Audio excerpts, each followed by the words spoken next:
म तिमीहरूलाई एउटा सत्य भन्न चाहन्छु जुन तिमीहरूले कहिल्यै सुनेका छैनौ, तर जुन तिमीहरूको हृदयले सधैँ जानेको छ।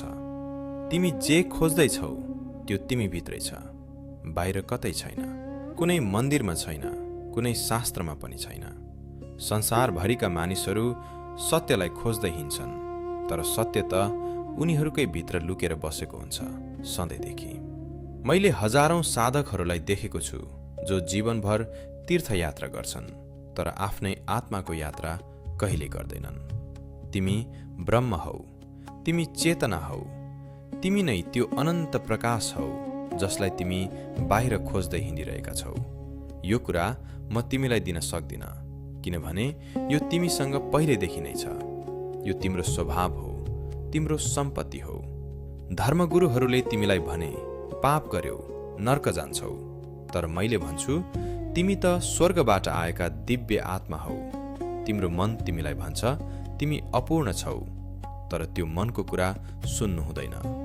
मन सधैँ झुटो बोल्छ।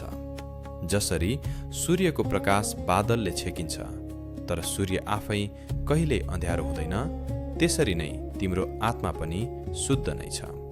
समाजले तिमीलाई एउटा नाम दियो, एउटा पहिचान दियो, तर त्यो पहिचान तिमी होइनौ। त्यो त एउटा मुखौटा मात्र हो। म जब ध्यानमा बस्थेँ तब मैले देखेँ कि मेरो भित्र एउटा असीम शान्ति छ जो कहिल्यै विचलित हुँदैन कुनै कारणले। त्यो शान्ति तिम्रो पनि हो, त्यो आनन्द तिम्रो पनि हो, त्यो प्रेम तिम्रो पनि हो। तिमीले त्यसलाई कमाउनु पर्दैन। बुद्धले पनि यही भने, महावीरले पनि यही भने, कृष्णले पनि यही गाए, तर मानिसले सुनेनन् र खोज्दै रहे। मैले मेरो जीवनमा एउटा मात्र काम गरेँ, मानिसहरूलाई उनीहरू जे हुन् त्यही हुन सहयोग गर्ने काम गरेँ। ध्यान कुनै उपलब्धि होइन, ध्यान त तिम्रो घर हो। तिमी जहाँ जाँदा पनि त्यो घर तिमीसँगै जान्छ सधैँ। तिमीले परमात्मालाई खोज्नु पर्दैन, किनभने परमात्मा नै तिमी हौ। यो सत्य बुझ्नु नै मुक्ति हो। जब तिमी यो सत्य बुझ्छौ तब जीवनको प्रत्येक क्षण उत्सव बन्छ, प्रत्येक श्वास एउटा प्रार्थना बन्छ। मैले कहिल्यै भनिन कि मलाई पूजा गर, मैले सधैँ भने कि आफ्नो भित्र हेर र आफ्नो सत्यलाई पहिचान गर। तिम्रो दुःखको कारण बाहिर छैन, तिम्रो दुःखको कारण यो भ्रम हो कि तिमी जे हौ त्यो पर्याप्त छैन। जब म भन्छु तिमी पूर्ण छौ, म कुनै सान्त्वना दिँदैन, म तिमीलाई तिम्रो वास्तविक स्वरूपको याद दिलाउँदैछु। फूल आफ्नो सुगन्ध छर्न कुनै प्रयत्न गर्दैन, यो त उसको स्वभाव हो। त्यसरी नै तिम्रो आनन्द पनि तिम्रो स्वभाव हो। मानिसले धर्म, दर्शन र विचारमा आफूलाई यति व्यस्त राख्यो कि आफ्नो भित्रको आवाज सुन्ने फुर्सद नै पाएन। तिमी जुन क्षण पूर्णतया वर्तमानमा हुन्छौ, त्यो क्षण तिमी परमात्मासँग जोडिएका हुन्छौ। त्यो नै ध्यान हो। म कुनै धर्म स्थापना गर्न आएको होइन, म त तिमीलाई धर्मको बाहिर लगेर तिम्रो आत्मासम्म पुर्याउन आएको हुँ। शास्त्रहरू नक्सा हुन्, तर नक्सा गन्तव्य होइन। नक्सा हेरेर मात्र यात्रा गरेर कहिल्यै पुगिँदैन त्यहाँ।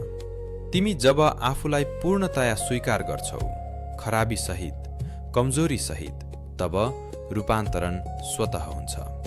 म भन्छु हाँस, नाच, गा, जीवनलाई प्रेम गर, किनभने यही नै परमात्मा प्रतिको सबभन्दा सुन्दर प्रार्थना हो। खोज्नु बन्द गर र त्यो जुन खोज्दैछौ त्यो आफै प्रकट हुनेछ, जसरी बादल हट्दा सूर्य देखिन्छ।